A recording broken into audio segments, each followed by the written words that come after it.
This might be the most mysterious Iranian dish out there, and it's called Fesenjoon in the room. Now show me how to make it. Come on.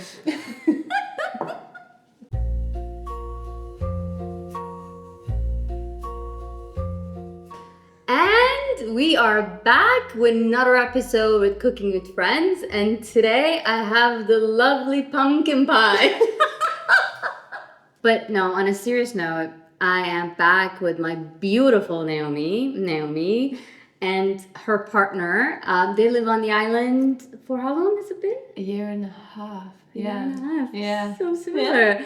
And we met last year around, I think it was... It was about Friendsgiving. Friendsgiving. Yeah. And I turned up with pecan pie. And pumpkin pie. Yeah. Yeah, same with me. And then you as well, and I was like... And we were competing, basically. Yeah. You were trying to sabotage mine. and vice versa, so... And then we became pumpkin... Fast friends. Yeah. Anyway, what do you do here? So myself and my husband, Balko, we are called Nabo, which we didn't realise because we don't speak Spanish yet.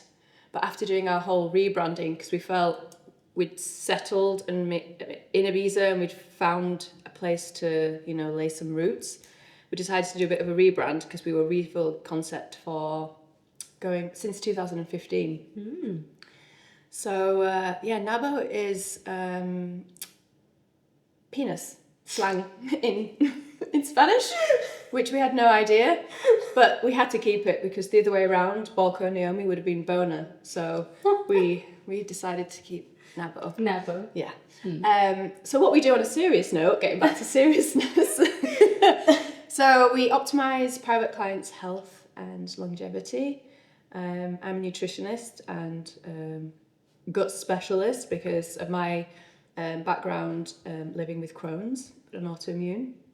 So I had a big healing journey, and Balko's the trainer, and I'm yoga as well. So we also curate bespoke villa wellness.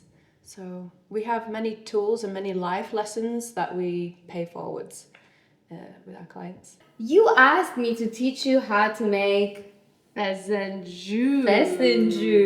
And you had this dish before, right? Yeah, when I lived in London. I lived in Marylebone, and I think it's Wigmore Street off Marylebone High Street.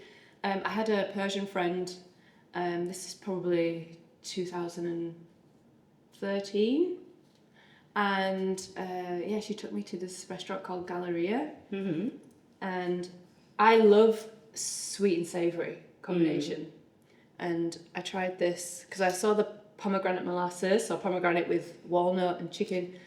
This is what I was gonna ask you. Is like when you look at that like Fesenjoon, it's different, right? Yeah. And you're like, what is it? Is it a mole? And I love mole. I love mole too. Yeah, it's my favorite. Chocolate and well, there's so many ingredients in the mole, but here not so much. But when people see Fesenjoon for the first time, they're like, what is that? I don't know if I want to try that. This is a bit too risky. Yeah. I'm like, give it to me. Wow. Yeah, it was divine. We have this sensory recall, and I think it was last year we went to Hardy and Huna's birthday, and their sister cooked Fesenjoon, but I didn't know what it was because it doesn't look like anything in a bowl, and it was quite dark. So I put it on my plate and I tried it, and my senses went, I was like, I've had this before. Oh my gosh.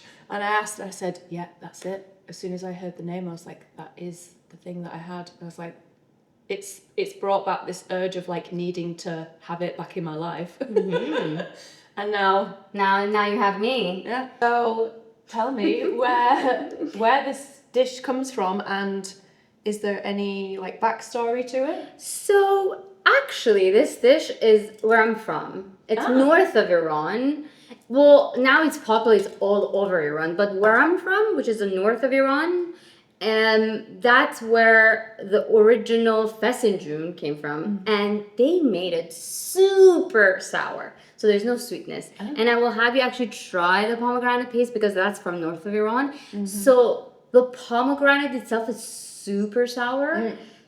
And I guess north of Iran, they just love their food sour. And me growing up, I only loved Fesenjoon when it was just sour. Until I tried the more balanced one, which was like a sweet and also sour. And now I'm into more of that versus just sour. So different regions have their different take. Yes, and also different meat. So like a lot of people make it with chicken, but also you can make it with meatball. Also, I have seen people make it with beef beef, lamb, even vegetables. Because that's what I had a look to see if Galleria still existed in London, and it's just moved location. And I had a look at the menu. And by the way, there's a dessert that I want to make for you next time. Okay. It's like layers of rose sponge and pistachio cream and all sorts. So Was it like an ice cream or? I don't know. It was kind of like I'll look. Okay. I'll find it on my menu. Okay. But it said meatballs and vegetables. So that's quite interesting as well. Yeah, because there is also a dish in north of Iran, Gilan, and it's only with eggplant, and I can't shishandoz, which means like number 6, and those means like throat. I don't know what it means, but like that's what they make it actually just with eggplant. So they fry the eggplant. So the base that we're gonna make today, you can make the base and then you can add whatever you like to it after. So you could do like, a tofu or a lion's mane. Yes. A lot of people actually make it with mushrooms if they're vegan. Yeah. So are you ready? I am. It's quite easy. The only thing I have to say, it's very time consuming. Other than that, But good things come to those who wait. And I think here our patience living in Ibiza is being tested. That's true. This is a good test. So I will have you, because I don't like to touch chicken. I know, I saw you pull out gloves earlier. I was like, I usually don't doing use a health check. gloves. Yes. I don't like to touch chicken. All right. So there we go. So now I'm gonna add some turmeric. So this is just chicken thigh or breast? Or you can use chicken thigh, but like mostly people use chicken breast. And not on the bone. Here's the thing. Actually, again, where I'm from, north of Iran, they actually use duck. Duck or small birds. What's the name? I forgot. Pheasant? Quail. Yes. So anything with the bone and everything. But I feel like because I feel like for this stew, I would skip the bone because then it gets very messy. I like to just dig in and not have to be yes. Is that cumin? No, that was black pepper and turmeric. Oh, no, that one, it goes at the end. I'm not adding it now. Okay. But I feel like you never had it in your life. So you'd be like, ooh. I need to smell it. It's Angelica. So then this is tomato paste. Yes. Don't get ahead of yourself. Oh, sorry. I'm trying to, So there you go. Good. You want to know all the secrets, huh? So we're going to salt it a little. Okay. This is Ibiza? Kosher. No. Okay. Sorry. Okay. Ibiza salt. It's a little bit salty. It's just because I'm living down the salt place. Yes. Yeah. They have the best salt. But for cooking, I just love Diamond Kosher salt. Please sponsor, because they're so freaking good. And they don't have it here in Spain, so I have to import it. I've heard, when I hear you speak with other fellow Iranians like Gino and Jazz, like trying to find ingredients here. It's difficult. Yeah. But it's a passion, right? So you will go above and beyond to... So, do I need to, sing to it as well? No, you can't. Because I feel like, there's love put into your food. So I think now... I need to know the secret. So now you can let it be. So we're going to leave this for, half an hour right here. Okay. So now... Do we need to wear goggles? No. Or bite on a spoon? No, I'm going to... grate this guy. Really cook a lot with onions. It's very... So really? Well, when I'm doing slow cooked dishes, I do, but generally no, because I'm always, Balco eats a lot, so it's like banging the meals out.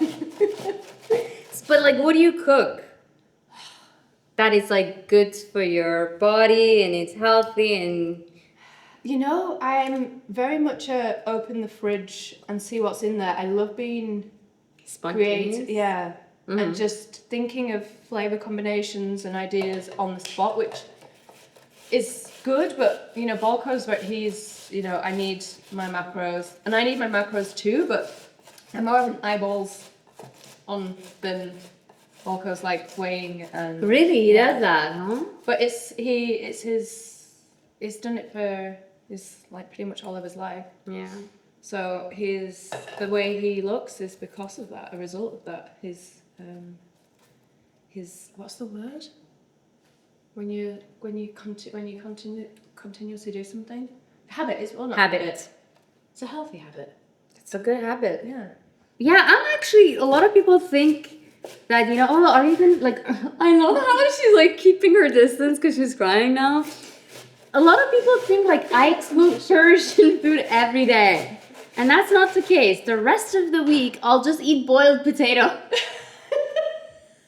That's my favorite food, I'm not gonna lie. I can just like have boiled potato like with tomato. Like a Russian salad vibes? No, not even that. No, that's a lot of work. No. Okay. Just like boiled potato with like cucumber and tomato.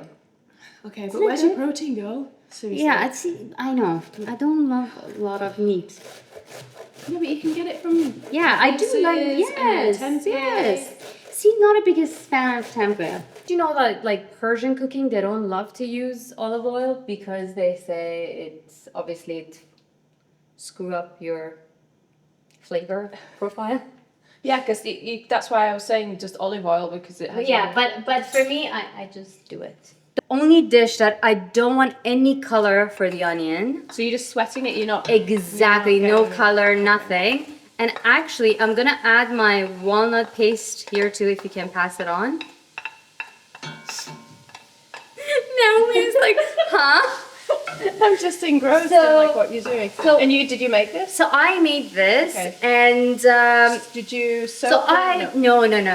Actually, I toasted them for a little bit. Yeah. My mom doesn't do that, and when she sees this, she's gonna be like, "Oh, this needs to be grind more," because, again, north of Iran, they go super fine with their paste. Mm-hmm. I like a tiny texture. I feel like it just for me it's better. So I toasted a little bit. Sorry, Mom. Mom does not like my Fesenjoon. Yeah, she said it's not the traditional way. And I'm gonna go on my heels again. It's a workout.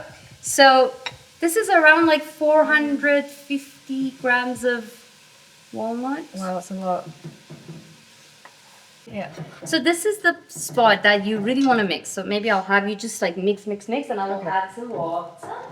Some water.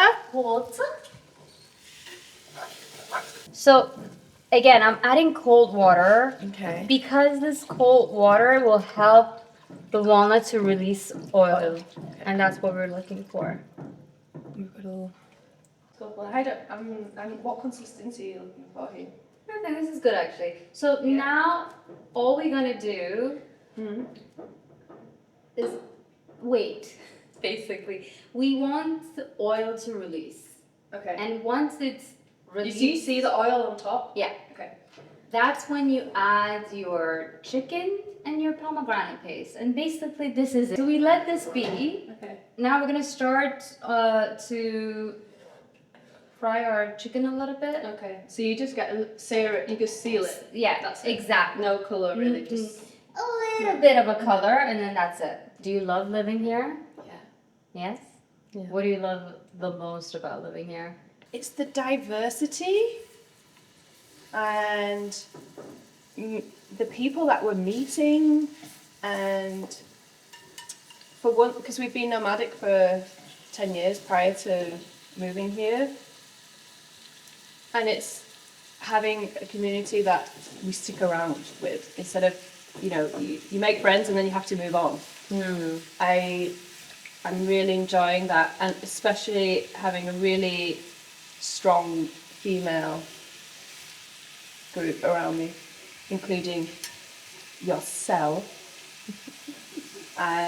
That every single one of them are inspiring me to do and get back to some of my old roots in my new roots, because I was super creative, I loved cooking, and when you travel it's very hard because you're in other people's kitchens or in an Airbnb or you're staying in a client's house or you're in a luxury resort and you don't have the opportunity to do it. And yeah, now I'm here. I'm going to start, I have started, but I'm going to do more for sure. So I'm going to add some ice cubes. This will help to release the oil. How do you know? Well, you were saying earlier about adding the cold water. Yeah. So I guess the ice will do magic. Pick it up its ass. Yeah, because I know you have to eat soup. How soon will the Fesenjoon be? Remember what you said earlier? Fesenjoon will be ready in June. Yeah, that's true. But wait, okay, can we just clarify? Because I was looking at, there's a couple of different spellings of Fesenjoon. There's Fesenjoon. So Fesenjoon is like the proper way of, like, you know how you say hello and then you say hi? So Fesenjoon is like is that true? Is it like, it's the right way of saying Fesenjoon? Fesenjoon is more like between friends and it's more like... okay. What's the word? But we can say Fesenjoon then. You can say Fesenjoon. Okay. Soaked rice? Yes. For how many hours? And what kind of rice? An hour or two. Oh, only Persian rice. Okay. Sorry guys, I don't do basmati rice. And Persian rice is not basmati rice. So what is it? What do you classify as Persian rice? It's just how do I get hold of this miracle? Persian supermarket. And they're quite expensive compared to basmati rice. So should I be a smuggler of basmati rice? Yeah, so like when you not go basmati, Persian rice. So when you go like to London, I love how people like come, they're like, what do you want? I'm like, Persian rice. Yeah. Anywhere they go, I'm like, what do you want? Persian rice. Like, it's the best. Once you try it, like, it has so much more flavor than basmati rice. I get it, basmati rice is good for like Indian food or like Pakistani food, or like a lot of Middle Eastern dishes, but for Iranian food.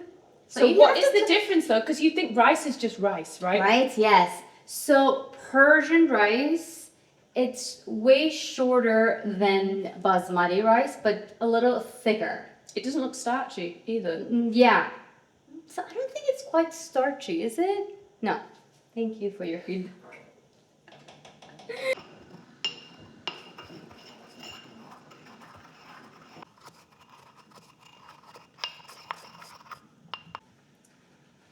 I'm adding a little bit of peanut oil because I have to, because I cannot add olive oil or butter. Butter will burn.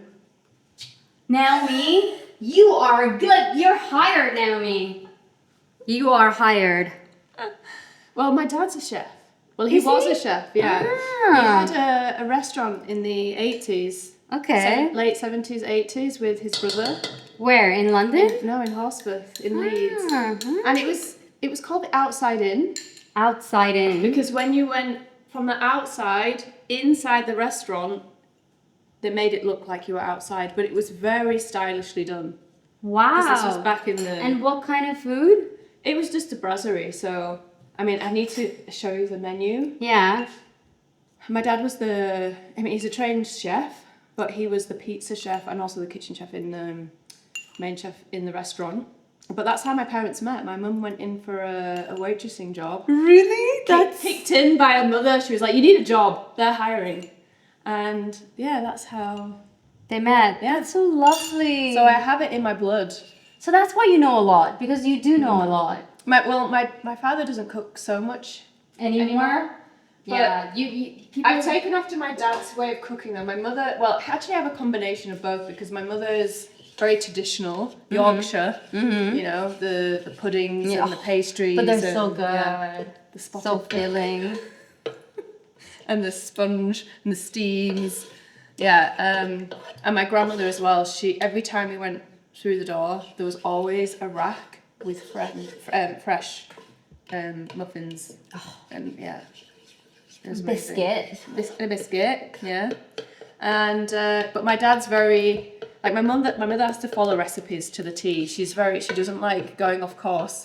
I'm like your daddy's the opposite. Yeah, because I think when you have that eye and the feel of like, okay, maybe that can go with this. Yeah. And I think with my diagnosis with Crohn's. So what kind of problem you had? Well, it affects the whole digestive tract. From the mouth all the way down to the anus. I know it's not a really great subject. Topic. Whilst cooking, but let's get real right now. So that was my catalyst for me studying nutritional science. And what were your symptoms? Mouth ulcers. I mean, I have a few now because I'm run down, but I haven't not been on any immune suppressants or steroids for the last 7 years. Wow. Just because I changed everything in my lifestyle. Sorry, let's get back to business. You put a little bit in first, the rice, and mix it at the bottom, because that's the yellow. That's that's the taggy. And that's the peanut oil. Then you put in this was one yogurt, scoop of yogurt, in with the saffron. Nothing else. No, so peanut oil, saffron, a little bit of yogurt, just to combine. And then you just put the little bit of rice and you make the base. Yeah. Okay. And then the rest is just okay. So but before I was diagnosed, I was the baking queen. Like any opportunity, birthdays, weddings even. Weddings. And my friends had babies, like baby showers. So you would just make a cake? Yeah. And you wouldn't get cakes, everything. With baking, I'm so nervous. I feel like it is a science, but also I'm a bit of a risk taker and a rule breaker. Yeah. So I'm like, okay. And when I was diagnosed, I was going sugar-free, gluten-free, refined sugar-free. And my mother's like, what's left? How do you bake? Yeah, that's true. So I had to become really creative. And this was back in 2011 when it wasn't really... Yeah. You couldn't go into the shops and buy your gluten-free. Yeah. What part of your job is like the best part? Like, do you get to travel a lot because of your clients and you get to see the world, right? It used to be fun traveling, but now, I love to be home.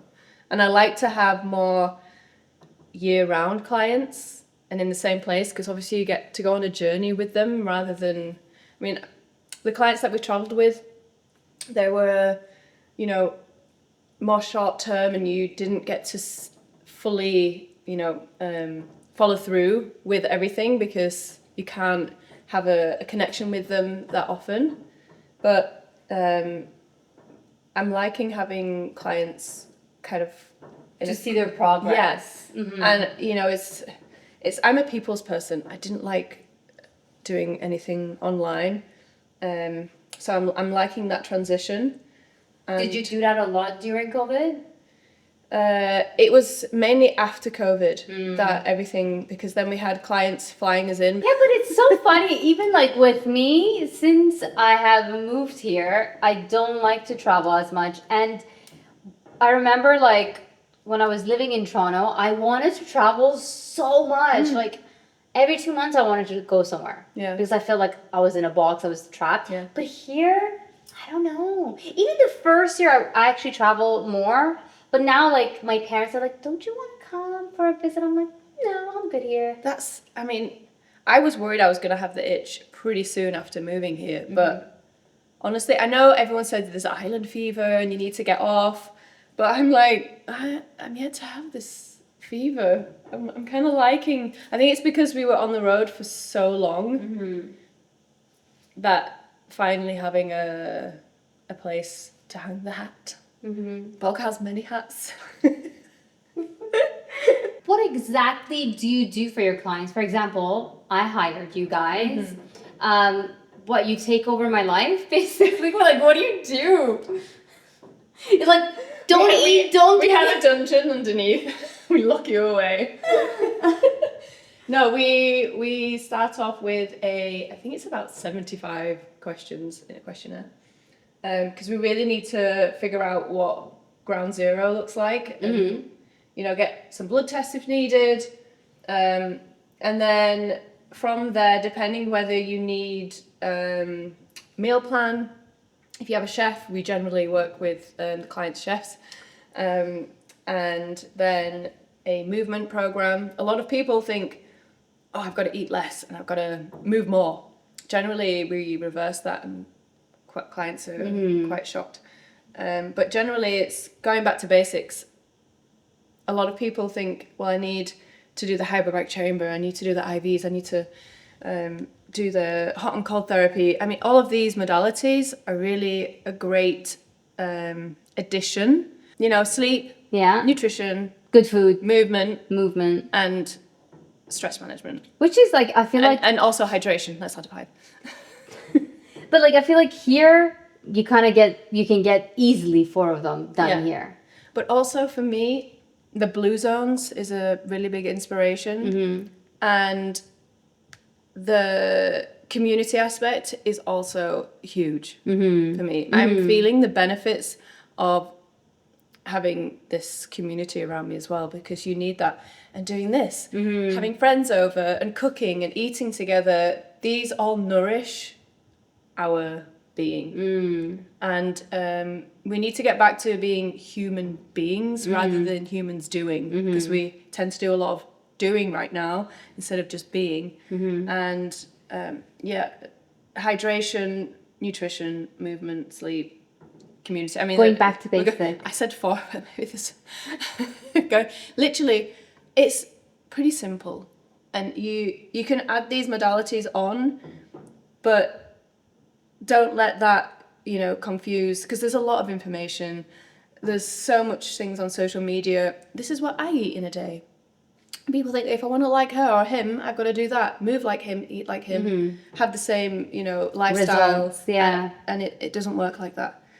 So we really take into everything that's going on with that individual.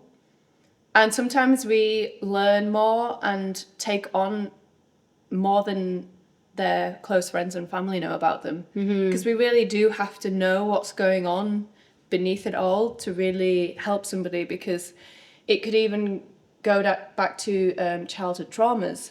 Right? Isn't it important that when you think about it, like, your mental health has so much effect on your body, on your mood, and everything, basically. So if you start really to heal what's inside, I feel like then you're solving everything else, basically. And if you think about it, the immune system obviously plays a big role, and the immune system is mainly in your gut, but 80% of your serotonin, which is your feel-good hormone, is produced in the gut. So unless you take care of your gut, you're not going to be... That's why most children have ADHD and depression and mood swings, because they're having such a highly processed diet. And that goes for adults too. So we really do have to start at the gut. I feel like even stress plays a huge role.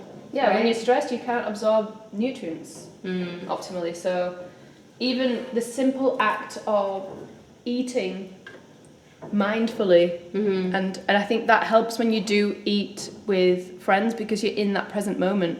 You're not trying to work at the same time, look at your phone, like eat quickly. You have to chew your food. You have to enjoy it. And for me, that's, And you, like, when you make slow food, like what we're doing right now, I feel like it's really important to cook with friends, with family, and just spend the time to connect. And you're right, just even make, I know it sounds like woo-woo, but like, make that connection even with the food that you're eating. Being thankful that you're eating it. I, like, lately I try to, like, thank the food that I'm eating. Just have a moment with it before, you just eat it. So I think that's very important. You're right. Yeah, I agree. And our body is so amazingly intelligent. Like, we really underestimate. So even when we're cooking, just by our eyes signaling what food we're cooking, it can detect what kind of digestive enzyme needs to be produced to digest that certain food, whether it's fats, whether it's protein, whether it's starch. How incredible is that? Like, like the salivation of the mouth is the digestive system firing up, ready to digest that food. So if you literally just buy something off a shelf and stick it in your mouth, your body is like, oh, holy shit, like, wow, okay, I didn't get a chance to know what was going on there. But if you cook your food, or even take time just to look at it and say, I'm eating some lettuce, chicken, potato, and speak to your body. Your eyes are doing the work first, because our bodies are super intelligent. But just taking that time to do that will help the digestive process. Okay. Mhm. Mhm. Mhm. Mhm. Are you gonna add the juices as well? Oh, not because you don't want to. We're trying to thicken this baby up, right? I mean, yes. So I'm not gonna add more. Yeah. And you just want all of this to. Sure. Do you want to do the honor of mixing? Play. Sorry, I'm being such a bad assistant today. No, actually, you're such a good assistant. An inspiration for me to get back cooking in the kitchen. But like winter, we have to cook more. Yes. Like some warm. Like, just not sweating in July. Thank God for this cooler day. Yes. Kind of love the island in winter month. It's just so cozy. Yeah. But do you see how, like, it's without me adding anything, it's already getting darker? Will you do the honor? Yeah. This is homemade pomegranate paste. I feel honoured. You feel honored. I do. You did try this, and yeah, it was. And we didn't get your reaction on the camera. Sour. Try it with the little thingy.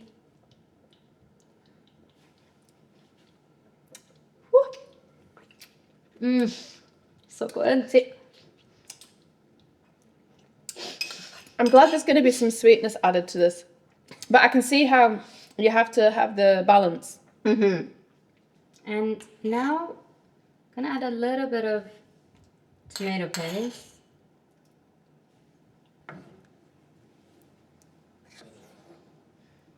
I can see how it's changing the colour. You see, it's like getting a little lighter. And at the end, I'm also adding a little bit of a sweet pomegranate.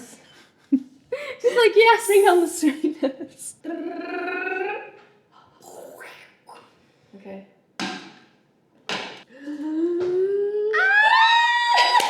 Oh, it's good.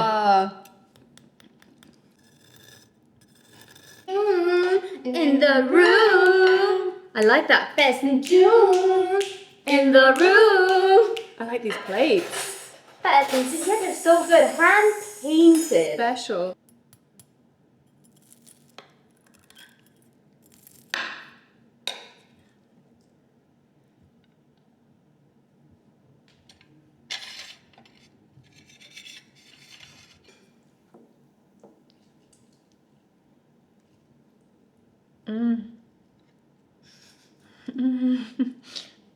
Literally, in my mouth, my digestive enzymes are seriously at work here.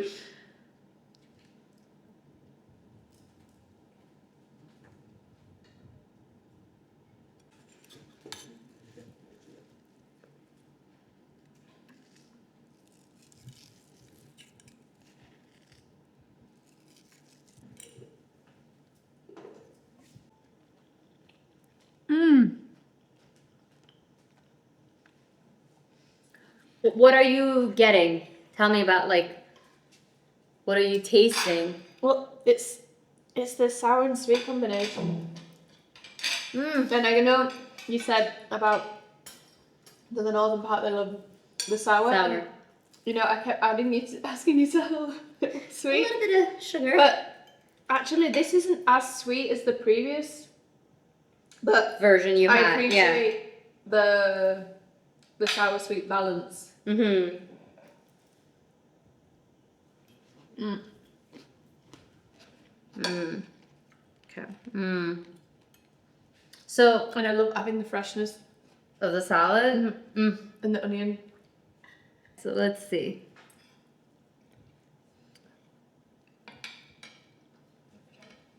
Mm. Mm. Mm. It's so like, it's just a hug. Mm-hmm. It's like a sweet, thank you, a sweet hug. Oh, It's just a sweet hug. Thank you so much. Thank you. Thank you It's for delicious. coming. And Now thank don't you. eat too much because I want. Because she's taking everything home. But thank you, really. Thank you for being here and thank you for cooking with me. Well, thank you for sticking around and we'll see you guys next time. Bye. Bye.